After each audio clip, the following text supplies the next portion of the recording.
Ako'y isinilang at lumaki sa payapang isla ng Banton, isang munting paraiso sa lalawigan ng Romblon na aking buong pusong ipagmamalaki. Dito'y bawat alon na may kwento at bawat bundok ay may lihim at bawat yapak sa lupa ay sumasalamin sa mayamang kasaysayan ng aming mga ninuno. At bilang isang tunay na anak ng Banton, dala ko ang dangal ng aming kultura, ang tapang ng aming pinagmulan at ang walang kapantay na ganda ng kalikasan na sa amin ay biyaya.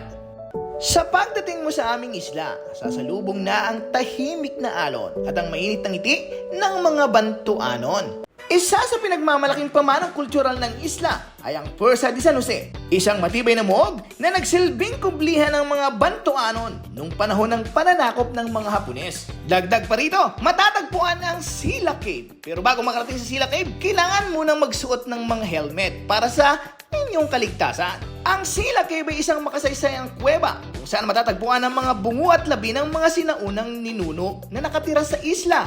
Kaya tinawag to na Sila Cave kasi overlooking sa yung kita yung dagat, saka parang bintana siya. Window ng silak, parang pagdamagin mo. Window cave din ito tinatawag. Yung araw pwedeng tumagos dito sa mga eskalyan dito, saka pwede rin dyan sa labasan nakakapasok. Ayon sa mga archaeology, ito raw yung secondary burial. Yung lupang katawan niya pinabubulok muna sa lupa, tapos siguro mga 2 o 3 taon nilalagay na sa kabaong sa mga banga. Itong part na to, takip to ng wooden cabin, doon nilalagay yan. Bukod sa Sila Cave, abay di rin matatagpuan ang Guyangan Cave, isa pang napakahalagang pook na archaeological kung saan natuklasan ang isa sa pinakapatandang burial sa Southeast Asia, kabilang ang tinatawag na Ikatlot o Tilang Libing na ngayon ay nasa pangangalaga na ng ating pambansang museo. O di ba? Isang patunay na mayaman ang sinaunang kultura ng mga Bantuanon din sa isla. Binansagan mang The Rocky Island ang lugar na ito, abay hindi naman nagpapahuli sa ganda ng mga dalampasigan. Ang una nating destinasyon, ang isa sa pinagmamalaki ng Banton. Hindi rin Boracay, hindi rin Siargao, aray di sa isla ng Banton.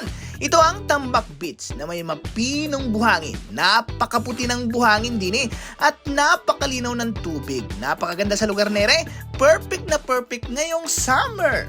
O diba, may mini Boracay din Abay, siyempre hindi lang Tambak Beach ang meron kami. Meron kaming Makatang Beach na matatagpuan din sa barangay Mainit.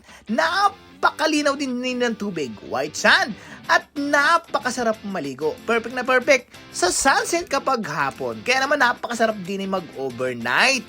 Ang ganda din At para naman sa mahilig sa tahimik at tagong lugar, ang Secret Beach din sa Barangay Balugo ay isang tila paraiso na ikaw lang nakakatuklas. Napakaganda din napaka-peaceful na para bang ikaw lang ang pagmamayari ng beach na Abay, hindi lang yan, meron ding Tabunan Beach na matatagpuan sa Barangay Bawon.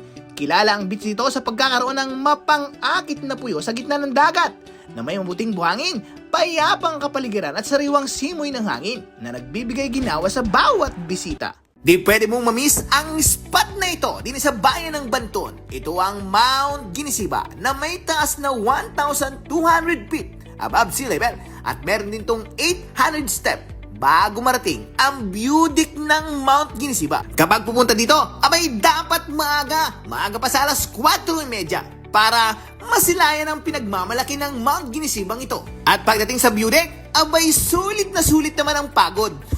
Bukod sa pinagpawisan ka na busog na busog naman ang iyong mata sa ganda ng sunrise sa view deck ng Mount Ginisiba. Instagrammable din ang effect ng sunrise at siyempre ang Mount Mahanrog at Mount Ampunggo. Makikita rin dito ang mga kalapit na isla din sa Romblon at siyempre ang bayan ng Banton. Bukod dyan ay pwede rin ditong mag-hiking at mag-camping kasama ang pamilya at mag-breakfast na rin sa umaga. Katulad ng ibang isla, abay din sa bayan ng Banton ay may mga pagkaing ibinibida. Bida ang putong balinghoy, sumang balinghoy at ang bibingkang balinghoy. Ang mga pagkain ito ay patok na patok dito sa isla kapag may handaan. Pinipino ang balinghoy sa pamamagitan ng matalas na yadyaran at pagkatapos iyadyad, tsaka naman pipigain sa malinis na tela hanggang sa maging ganere ang itsura ng balinghoy. At ang unang bida, ang bibingkang balinghoy. Naglalagay sila dito ng tinayod na bingi ng nyog, tsaka asukal, at syempre meron ding puro ng gata ng nyog. Inihuhulma ito ng pabilog para hugis bibingka. At saka isasalang sa mainit na takip ng kaldero. Pagkatapos ng ilang minuto, ito at babalik na rin na ang bibingkang balinghoy. Parang ibabaw naman ang maluto. Makalipas ang ilang minuto, arit luto na ang bibingkang balinghoy. Abay, hindi lang bibingka balinghoy ang bida dahil meron pang sumang balinghoy na ibinabalot sa palaspas ng nyog.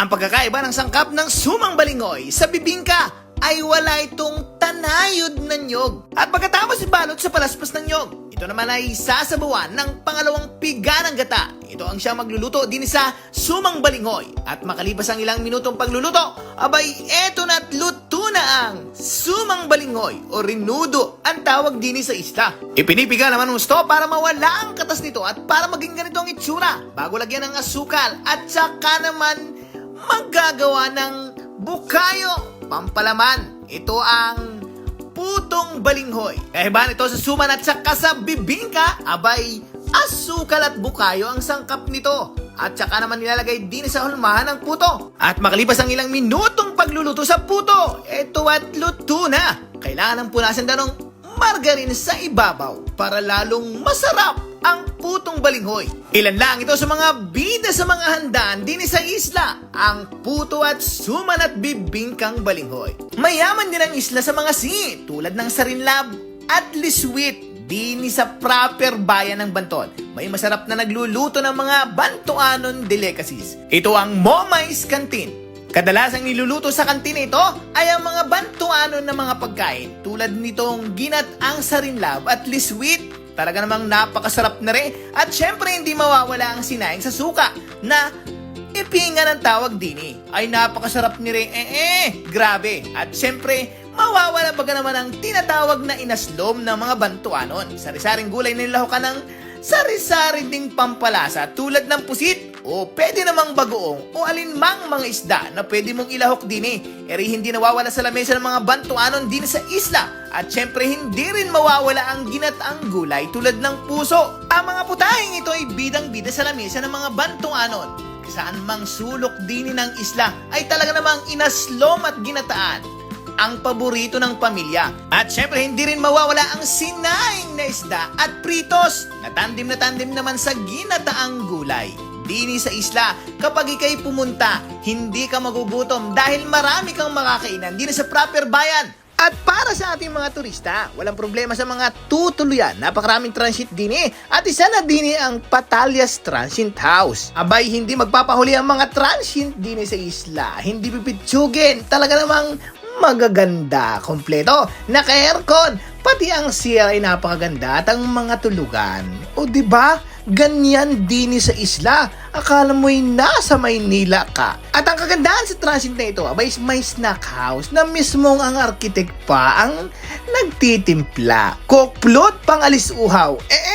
Pero paano nga ba makarating sa isla? Abay kung ikaw ay taga Maynila, sa Port of Lucena, may biyahe papunta sa Banton. Star Horse ang barko. Ang schedule nila ay Linggo, Martes at Huwebes. Kapag naman pabalik ng Lucena ay MWF yan. O diba? Dini, sa isla ng Banton, hindi ka magasisi. Ma-enjoy mo ang bakasyon. Kaya ngayong summer, abay hindi pa huli ang lahat. Isama sa bucket list ang islang ito na talaga namang aking ipinagmamalaki sa inyo. Sulit ang bakasyon din Kainama na. Ito ang isla ng Banton sa probinsya ng Romblon. Tara din